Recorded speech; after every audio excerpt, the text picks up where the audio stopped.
자, 그래서 오늘 우리는 이 로마서 14장 이 19절부터 23절 그 말씀을 본문으로 믿음이 큰 자와 적은 자가 해야 할 일이라는 제목으로 함께 말씀을 나누도록 하겠습니다. 우리는 그 지난주에 믿음이 연약한 형제들을 위해서 우리가 스스로의 자유를 제한해야 된다라는 얘기를 이제 말씀을 함께 나눴습니다. 그 천국 삶이라는 것은 나 혼자만 자유를 누린다고 해서 이제 얻을 수 있는 것이 아니라 어떻게 얻는다고 그랬었죠? 성령님과 연합을 해서 다른 사람들과 화평한 관계를 누리고 우리가 기뻐할 때에만 우리가 얻을 수 있는 것이다. 그래야 진정한 천국 삶을 누릴 수 있는 것이기 때문에 나 혼자만 자유하면 그만이다 라고 생각하면 안 되는 것이라고 이제 말씀을 드렸었죠. 그래서 지난주에 우리가 관련된 두 가지 이야기 함께 나눴었거든요. 우리 첫 번째 나눴던 이야기가 무엇이었을까요? 그렇습니다. 무엇이 더 중요한지 알자라고 이제 말씀을 나눴습니다. 그러니까 내 자유만 중요한 것이 아니라 성경에서는 항상 다른 사람들을 배려하고 남의 신앙을 배려해야 된다라고 말씀하신다라고 얘기를 했었었죠. 그래서 그에 대한 예로 들었던 것이 이제 방언이었습니다. 방언을 하는 것은 내 자유죠. 하지만 그것을 다른 사람이 있을 때는 배려하면서 내가 혼자 있을 때 자유를 누리고 다른 사람이 있을 때는 방언하지 말아라라는 것이 이제 성경의 기본적인 가르침이다라고 했었죠. 그러나 조심하실 것은 믿음이 없거나 아예 잘못된 믿음을 가지고 있는 사람들까지 배려할 필요는 이제 없다라는 얘기를 지난주에 첫 번째로 함께 이야기를 나눴습니다. 자, 그런가 하면 우리 두 번째로 나눴던 이야기는 무엇이었을까요? 그렇습니다. 희생하는 삶을 살자고 그랬습니다. 우리가 그 양보하고 희생하는 삶을 사는 것은 그리스도인으로서 마땅한 도리인데 그런 삶은 사실은 이제 예수님을 위한 삶이고 또 열매를 맺는 그런 삶이다라고 말씀을 드렸습니다. 그리고 이것이 당연히 이렇게 살아야 됨에도 불구하고 잘 우리가 안 될 때에는 어떻게 해야 된다고 그랬었는가 하면 금식을 해서라도 우리가 금식하라는 것이 밥을 꼭 굶자는 얘기는 아니라는 거 그랬었죠. 내 의지를 꺾는 것이 금식이라고 그랬는데 그렇게 의지를 꺾어서라도 우리가 남을 섬기고 희생하는 삶을 살아내야 된다. 그리고 그럴 때 우리는 힘든 것이 아니라 도리어 기쁨으로 충만한 삶을 살아갈 수 있다라고 말씀을 드렸습니다. 그런데 그럼에도 불구하고 그것이 잘 안 될 것 같으면 우리가 죽고 난 다음에 살아갈 새 예루살렘에서의 삶을 생각하면서 이 땅에서 우리가 좀 자유를 제한하며 살더라도 그곳 가면 영원히 자유할 것이고요. 이 땅에서 우리가 좀 덜 기쁘더라도 저곳에 가면 우리 영원히 기쁠 것이니까 우리가 그곳을 생각하면서 삶을 살아가자, 또 실천해 나가자라고 말씀을 드렸습니다. 사랑하는 우리 나눔 있는 교회 성도님들 모두는 남을 위해 희생하는 삶이 결국 나 자신을 위한 삶이라는 사실을 여러분 기억하시기 바랍니다. 기쁨으로 충만해질 수 있는 삶이라는 것이죠. 그렇게 남을 위해서는 희생하고 나를 위해서는 열매 맺는 삶을 사셔서 하나님께서 받아주시고 사람들에게도 인정받는 저와 여러분 되어지시기를 다시 한번 주님의 이름으로 간절히 축원을 드립니다. 자, 그래서 우리가 지난 시간 말씀과 먼저 연결시켜서 주제를 연결시켜서 오늘 전체 말씀의 주제를 먼저 말씀드릴 텐데요. 지난주 말씀이 이거였었죠. 형제의 믿음을 위해서 스스로의 자유를 우리가 제한하자. 연약한 형제를 위해서 스스로의 자유를 제한해서 하나님과 사람들에게 인정받는 그리스도인이 되자. 그런 삶을 살아가자라는 것이 지난주 주제였다면 이제 오늘 주제는 전체 14장을 총 정리를 하면서 이렇게 마무리를 하고 있습니다. 믿음이 좋은 사람은 형제를 배려하면서 행복한 삶을 살아가고 그리고 믿음이 적은 사람은 죄를 지을 수 있다는 사실을 늘 조심하면서 믿음을 더욱 키워가자라는 것이 이제 오늘 본문의 그 주제가 되겠습니다. 그리고 전체 14장을 정리하는 내용이 되겠습니다. 그래서 이것이 무슨 소리인지 이제 각절 말씀을 이제 한 절씩 살펴보려고 하는데요. 우리가 먼저 이제 19절 말씀을 우리 한 절씩 같이 읽도록 하겠습니다. 우리 함께 읽겠습니다. 그러므로 우리가 화평을 이루는 일들과 서로를 세워주는 데 필요한 일들을 따를지니라 라고 말씀하십니다. 근데 여기서 그러므로라는 것은 이제 무엇은 그러므로냐 하면 그 저번 주 18절에 있는 그 말씀이죠. 18절 내용이 이거였었잖아요. 성령님과 연합해서 사람들과 화평하고 기쁘게 섬기면 하나님과 사람들에게 인정을 받을 수 있다.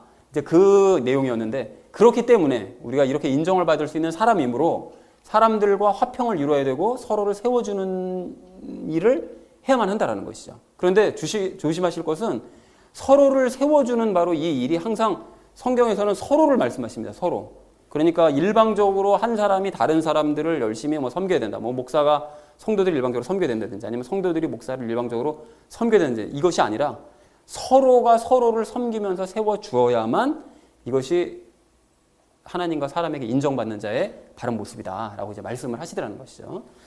자, 그래서 19절 말씀을 전체적으로 정리하면 이렇게 정리할 수가 있겠는데요. 하나님과 사람들에게 인정받는 우리는 다른 사람들과 화평해지고 서로를 세워가는 데 필요한 일들을 행해 나가자라는 것이 19절 말씀의 의미가 되겠습니다.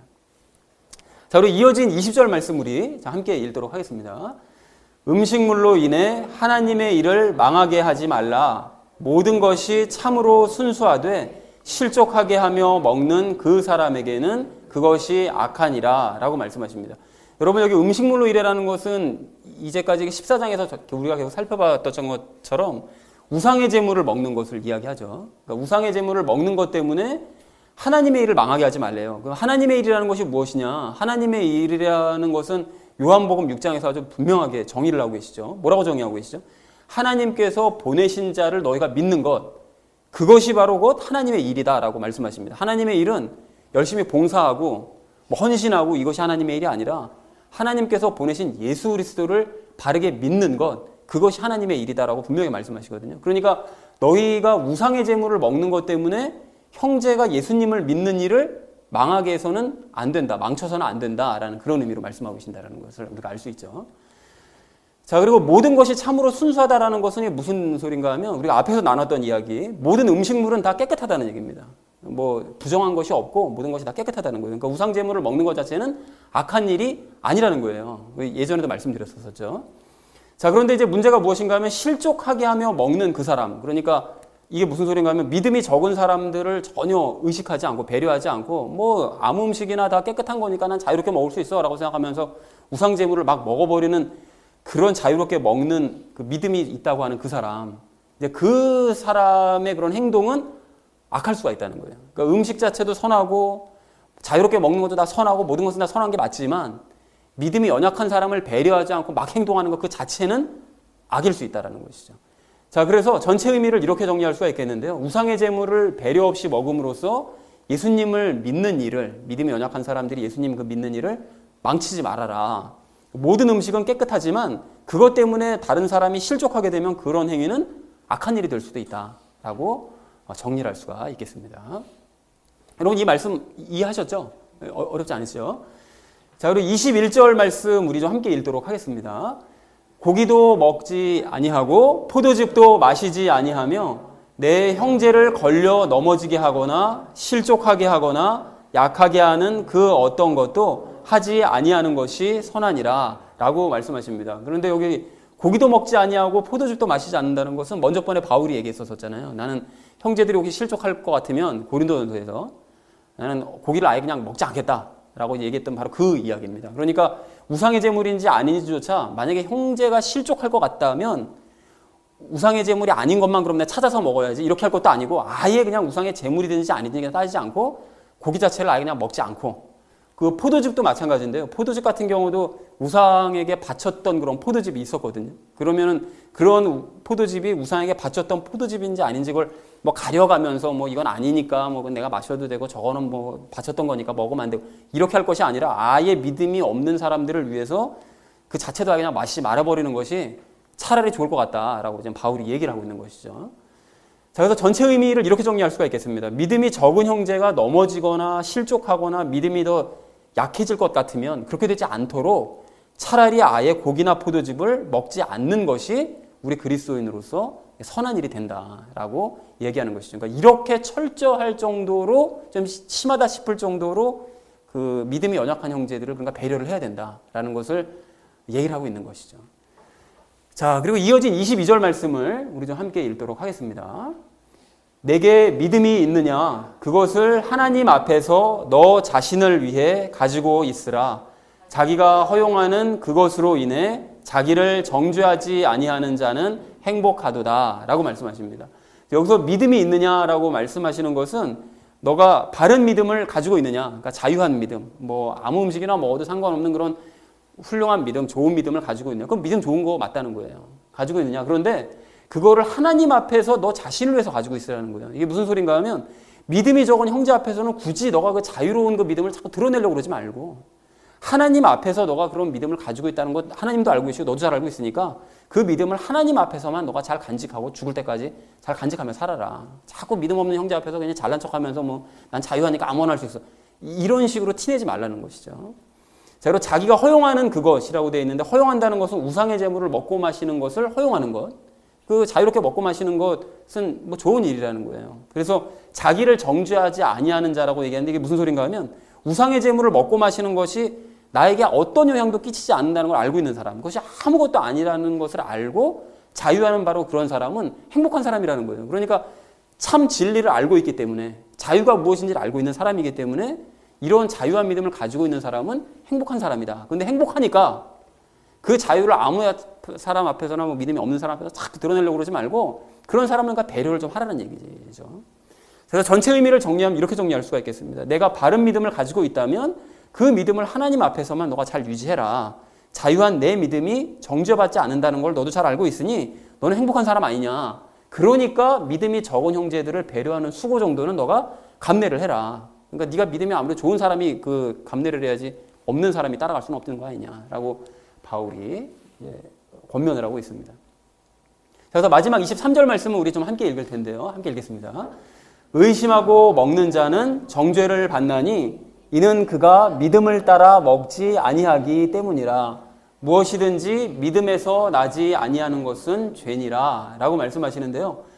여기서 의심하고 먹는 자라는 것이 이제 그 14장에서 앞에서 얘기하지 않았던 그 특이한 사람들을 얘기하고 있는데 이게 무슨 소린가 하면 우상의 제물을 먹으면 예수님과 우상을 겸하여 섬기는 것이라는 것을 의심하면서, 그러니까 우상의 제물을 먹으면 내가 예수님의 성찬식에 참석해서 예수님의 살과 피를 먹으면 예수님과 연합했다는 사실을 아는데 우상의 그 제물도 먹으면 우상과도 또 연합할 수 있다는 사실을 찜찜해하는 것을 아는 사람인 거예요. 근데 그런 사람이 자유한 사람을 흉내내면서 이렇게 먹는 사람도 그 부류 중에 하나가 있었다는 거죠. 그러니까 그걸 찜찜해하면서도 저 사람도 뭐 먹으니까 뭐 나도 먹어야지 뭐 이런 식으로 생각하면서 먹는 바로 그 사람.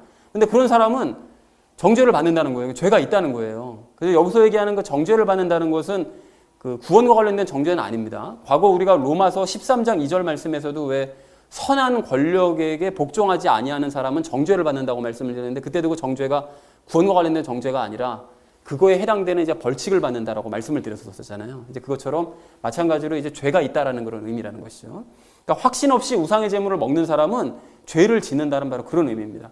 자, 그래서 여기 믿음을 따라 먹지 아니하기 때문이라는 것이 이제 무슨 소린가 하면 예수님과의 연합을 확신하는 사람, 내가 예수님과 연합했기 때문에 우상의 제물을 먹는 것은 나에게 어떤 영향도 끼칠 수 없어라는 것을 확실하게 알고 있는 사람들은, 그걸 믿고 있는 사람들은 그 믿음 때문에 그걸 먹어도 아무런 죄가 되질 않습니다. 뭐 먹든 말든 그냥 음식이랑 똑같은 거예요. 그런데 문제는 뭔가 하면 이러한 믿음이 없는 사람, 내가 예수님과 연합했다는 사실도 지금 확실하지도 않고 또 우상의 제물을 먹으면 우상과도 막 연합할 것 같고 막 이렇게 믿음이 불확실한 이런 사람은 예수님과 우상을 겸하여 섬기게 되기 때문에 이게 죄가 된다는 거예요. 그래서 과거 그 고린도서 10장 20절 21절에서 이 얘기를 했었었는데 나는 너희가 마귀들과 교제하는 것을 원치 아니하노라. 너희가 주의 잔과 마귀들의 잔을 겸하여 마실 수 없고 주의 상과 마귀들의 상에 겸하여 참여하는 자가 될 수 없다라고 얘기했는데 이게 무슨 소리였는가 하면 믿음이 있는 사람들, 예수님과의 연합을 분명하게 확신하는 사람들은 뭐 예수님의 성찬식에 참석을 하든 우상의 제물을 먹든 아무런 영향을 받지 않아요. 상관이 없습니다. 그렇지만 믿음이 연약한 사람들은 예수님의 성찬식에 참석만 해야지 확실한 믿음도 없으면서 우상의 제물까지 먹으면서 막 찜찜하면서 먹으면 그것이 내가 예수님도 섬기게 되고 나중엔 우상도 같이 겸하여 섬기는 마음이 들 수 있기 때문에 믿음이 완전히 엉망진창이 되어버릴 수가 있다는 거예요. 그래서 마귀들과 주의 잔을 또 마귀의 상과 주의 상을 겸할 수가 없다라고 바울이 얘기를 했었다는 거죠. 그러니까 요것만 보면서 단순히 요것만 보면서 그러니까 뭐 제사상 있는 음식 먹으면 안 돼 이렇게 판단하면 안 되고 믿음이 있으면 아무 상관이 없지만 없는 경우에 문제가 된다라는 것을 지금 얘기를 하고 있습니다.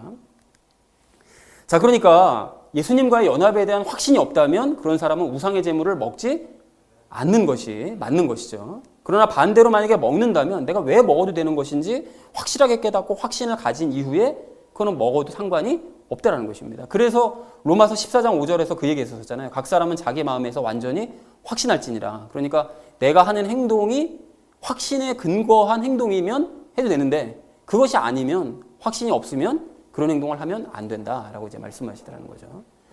자, 그래서 왜 그런가 하면 이제 마지막에서 그걸 정의하고 있습니다. 믿음에서 나지 아니하는 것은 죄니라라고 말씀하시는데 우리가 과거 로마서 7장을 나눌 때 죄에 대해서 설명을 할 때 그 인용했던 구절이죠. 믿음에서 나지 아니하는 모든 것들은 다 죄예요. 그러니까 믿음으로 행하지 않는 모든 행동들은 다 죄이기 때문에 우리가 확신이 없으면 행동하지 않는 것이 맞다라고 얘기하시더라는 것입니다. 자, 그래서 전체 의미를 이렇게 정리할 수가 있겠는데요. 확실한 믿음이 없는 상태에서 우상의 제물을 먹는 행위는 죄가 된다.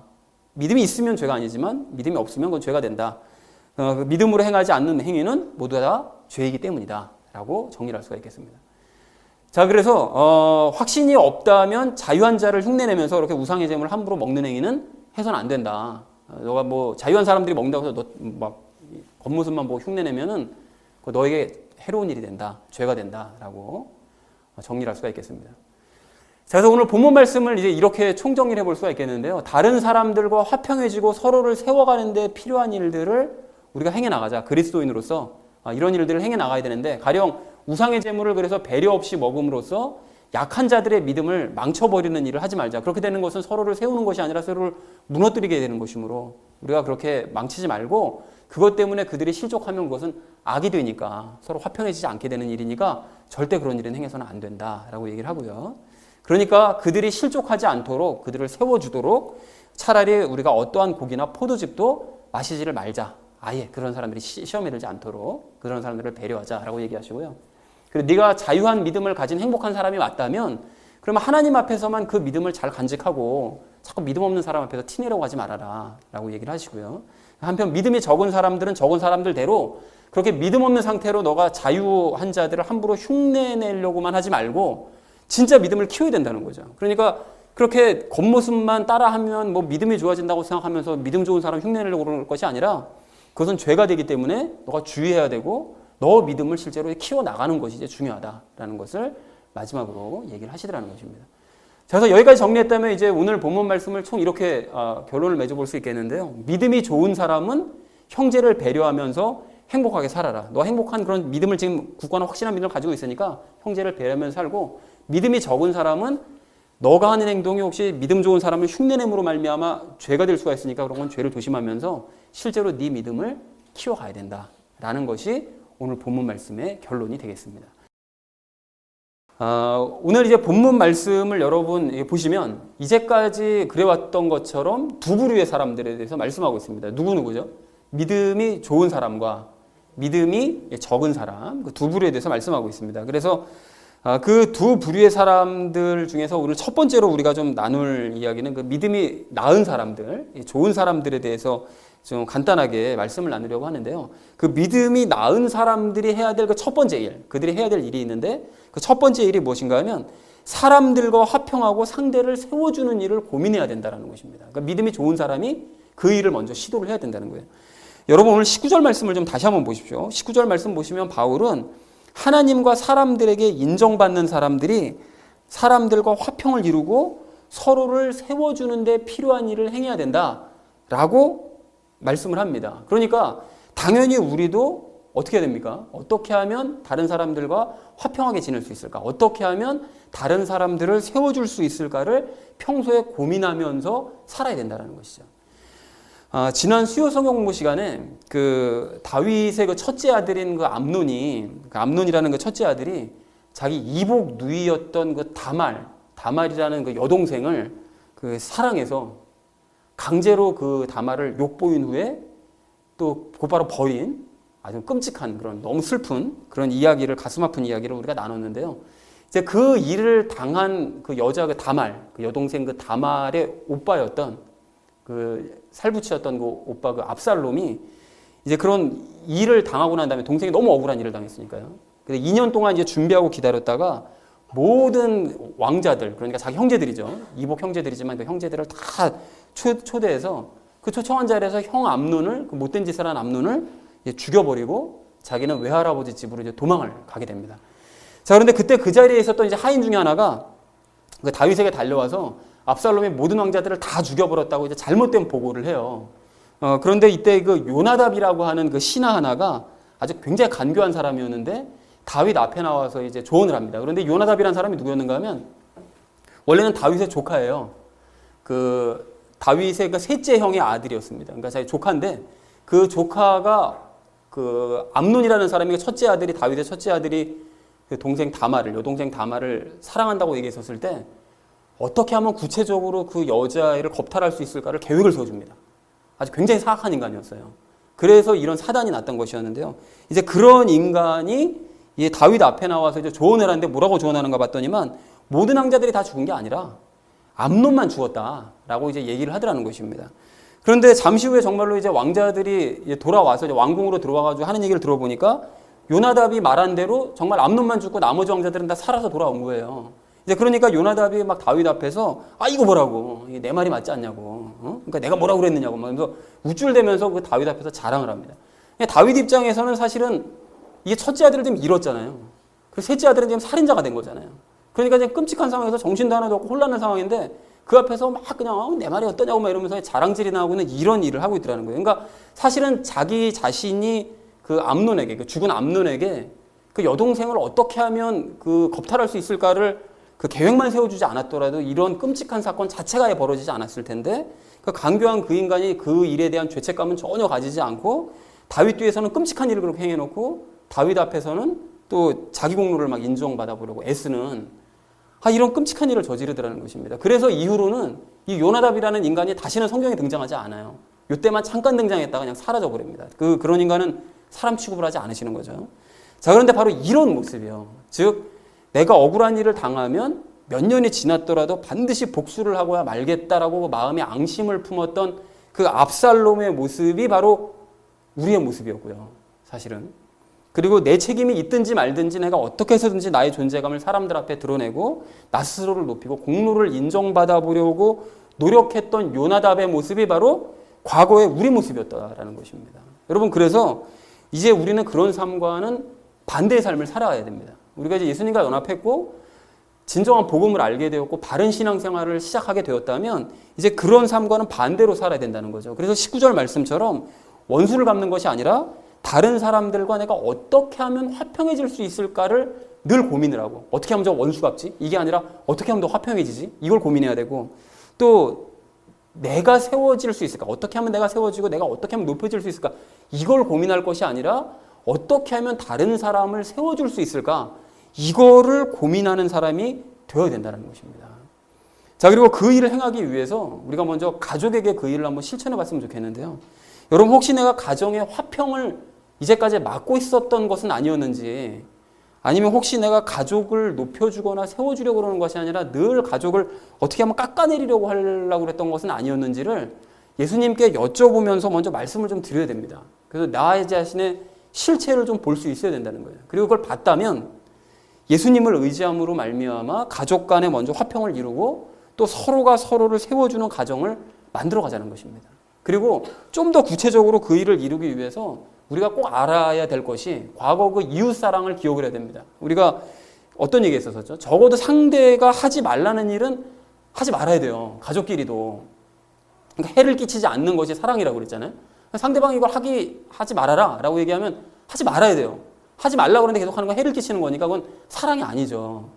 자, 그러니까 예전에도 말씀드렸듯이 가족은 서로 이제 선을 넘을 수밖에 없는 그런 관계이기 때문에 그럴 수밖에 없는 것도 뭐 이해는 하지만 그걸 당연시하지는 말고 상대가 하지 말라는 일만이라도 우리가 자제를 하면 가정의 화평을 이루고 서로를 존중하면서 세워주는 가정을 만들 수 있을 줄로 그렇게 믿습니다. 자, 그리고 그걸 연습하신 이후에 교회에도 오셔서 똑같이 행하시되 우리가 한두 사람만 그렇게 행할 것이 아니라 우리 모두가 다 그러한 거룩한 고민들을 하면서 함께 실천해가는 교회를 만들어 가시기를 간절한 마음으로 소망을 합니다. 자, 그런가 하면 믿음이 나은 사람들이 해야 될 두 번째 일도 있는데요. 그것이 무엇인가 하면 믿음이 약한 자를 망하게 하지 말아야 된다는 것입니다. 여러분, 오늘 20절 말씀을 좀 다시 한번 보십시오. 20절 말씀 보시면 내가 자유롭게 먹는 음식 때문에 연약한 사람들의 믿음을 망칠 수도 있다고 말씀하세요. 그러니까 물론 음식 자체는 부정한 게 없고 뭐 아무 음식이나 자유롭게 먹는 것이 나쁜 일도 당연히 아니죠. 그걸 또 우리가 다 알고 있습니다. 그런데 그것 때문에 누군가 시험에 든다. 이렇게 되면 그건 악한 일이 될 수 있다는 거예요. 나는 지극히 선한 의도를 가지고 행한 일인데도 누군가가 시험 들면 그건 악한 일이 될 수 있다는 거죠. 제가 이 14장 말씀을 이렇게 설명을 하면서 그 제사 음식 같은 거 먹어도 상관없다. 그리고 뭐 살아있는 사람에게 절하는 것은 우상숭배가 아니다. 뭐 이런 말씀들을 제가 드렸었는데요. 그래서 왜 상갓집에 가서도 그 상주하고 그냥 맞절한다고 제가 막 이랬었잖아요. 이제 그런 말씀을 드렸는데, 근데 지난주 중에 문득 그 사도행전 10장의 고넬료 사건이 문득 생각이 나는 거예요. 그래서 그 베드로가 그 고넬료 집에 복음을 전하러 이렇게 왔었을 때 사도행전 10장 25절 26절에서 이렇게 말씀하십니다. 여러분 들어보십시오. 베드로가 들어올 때에 고넬료가 이방인이거든요. 백부장이었는데 로마 사람이었는데 고넬료가 그를 맞이하며 그의 발 앞에 엎드려 그에게 경배하거늘 베드로가 그를 일으키며 이르되 일어서라 나도 사람이라 하고는 이렇게 말씀하고 계십니다. 그러니까 베드로가 당시에 이제 교회 수장이다 보니까 교회 전체를 다 관장하고 있는 수장이 자기네 그 개인의 집으로 와가지고 복음을 전한다고 하니까 이게 고넬료가 로마 사람이 베드로가 막 엄청나게 대단한 존재인 줄 알고 그 경배하려고 엎드렸어요. 사람을 경배하려고. 이제 엎드리니까 베드로가 그걸 이제 막드라는 것이죠. 나도 사람이니까 이렇게 경배하면 안 된다라고 막드라는 거죠. 근데 이 말씀을 이제 잘못 이해한 그 믿음이 연약한 사람들이 이거 봐라. 사람에게 절을 하는 것은 이렇게 경배의 목적으로 할 수 있는 거다. 막 이렇게 생각을 할 수도 있겠다라는 생각이 들더라는 것입니다.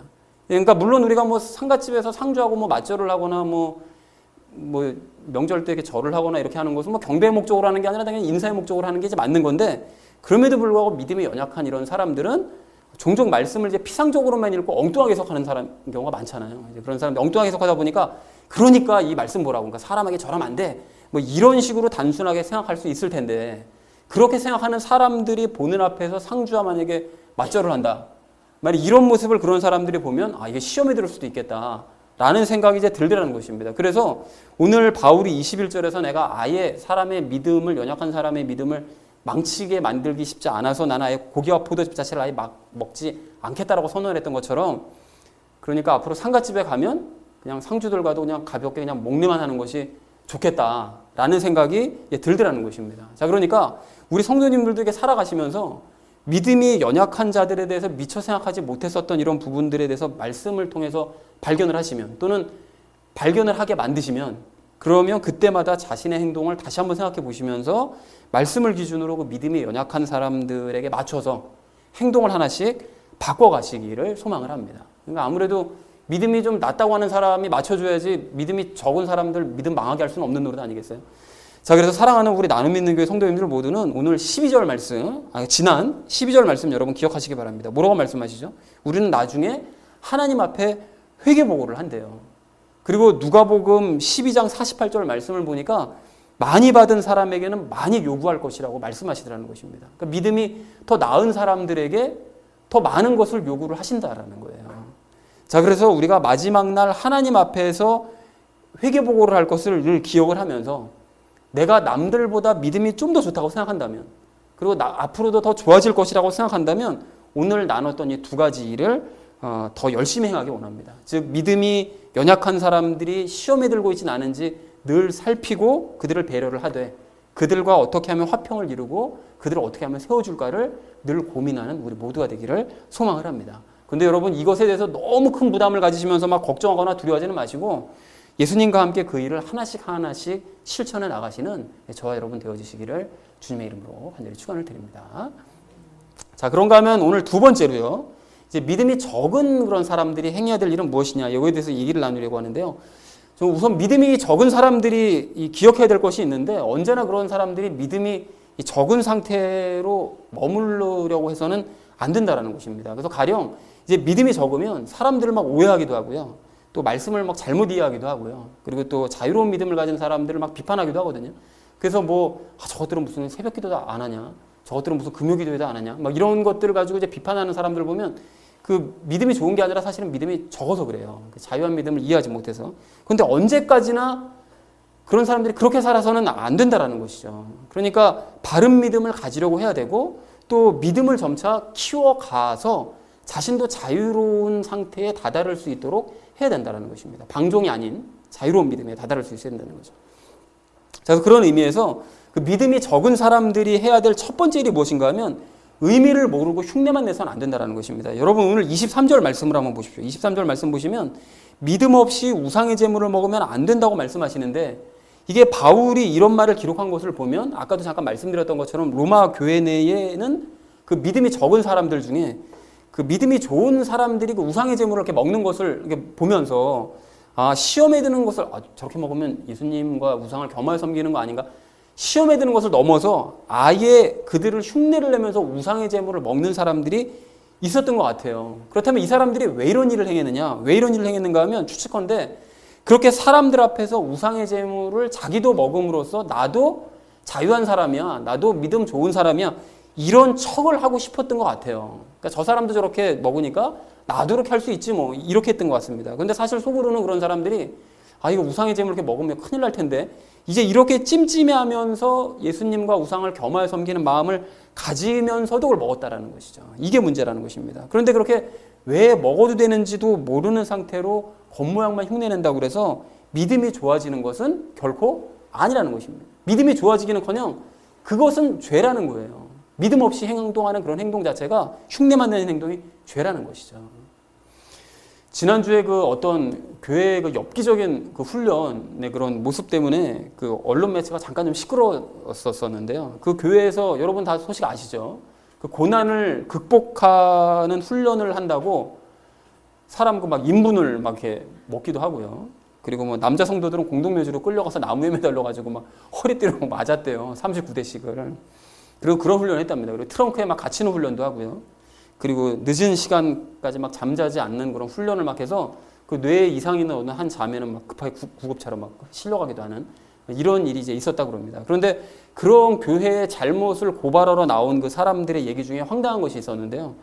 바울이 40대에서 하나 감한매를 여러 번 맞았기 때문에 우리도 맞아야 된다 라고 하면서 맞았대요. 그게 훈련이다라고 생각했다는 거예요. 그러니까 방금 말씀드렸던 것처럼 겉모양만 흉내낸다고 해서 우리의 내면이 바뀌거나 이게 좋아지는 것이 결코 아닌데, 그들은 바울을 흉내내면 바울과 같은 훌륭한 지도자가 될 수 있다고 생각하면서 훈련을 했다고 하니 이게 참 너무 기가 막히더라는 것입니다. 그런데 이게 그 교회만 그런 것이냐? 전혀 아니고요. 제자 훈련이다 뭐다 하면서 이 교인들을 훈련시키는 과정을 보면 거의 대부분이 어떤 식으로 훈련하죠? 뭐 신앙서적 뭐 어떤 뭐 정해진 거 뭐 여러 권 읽기, 뭐 기도 시간 뭐 몇 시간 채우기, 그리고 지하철에서 전도하기. 여러분 왜 지하철에서 전도하시는 분들 계시잖아요. 그런 분들 중에 자발적으로 하시는 분들도 계시는데, 어떤 경우에는 그 권사 직분 올라가기 전에 또는 장로로 직분 올라가기 전에 많은 만원 전철에서 특히 그런 사람도 있잖아요. 만원 전철 내에서 그 전도를 시켜요. 일부러 끝에서 끝까지 가도록. 그래서 가가지고 그 창피한 걸 무릅쓰고 예수 믿으세요 뭐 이거를 해야만 직분으로 통과가 되는 거예요. 그 올라갈 수 있는 그 조건으로 다는 경우가 있습니다. 그래서 훈련이라고 생각하고 하는 거예요. 자, 그런데 예전에도 몇 번을 말씀드렸지만 그러한 훈련 방법은 성경적인 방법이 아닙니다. 여러분, 성경에서 말씀하시는 방법은 뭐죠? 예수님을 진정으로 믿음으로써 예수님과 연합하기만 하면 그 사람의 내면이 먼저 변화가 되는 거예요. 새로운 창조물이 되는 거예요. 그러니까 다른 사람들은 자꾸 내면을 받기 위해서 노력을 하는데, 그게 아니라 시작을 어떻게 시작해야 되는가 하면 진짜 예수님을 믿어서 예수님과 연합해서 내 내면이 새로운 창조물로 변화되는 것, 이게 시작이라는 거예요.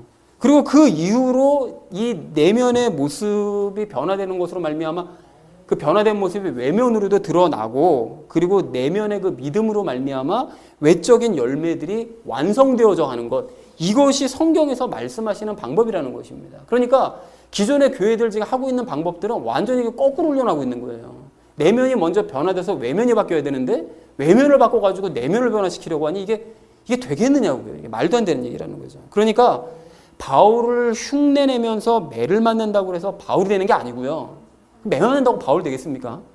바울처럼 예수님과 연합해서 먼저 내면에 내가 예수님과 친밀해지면, 그러면 외적인 어떤 고난을 받더라도 내가 평안을 유지하면서 기쁨으로 사역할 수 있는 그리스도인이 된다고 성경에서는 그게 가르치시는 것이지, 바울 흉내내서 일부러 내가 매 맞고, 바울 흉내내면서 일부러 막 선교하러 다니고, 바울 흉내내면서 막 교회 여기도 개척했다가 저기도 개척했다가 막 교회 막 13개 개척했다고 자랑하시는 목사님들이 있거든요. 바울처럼 했다고.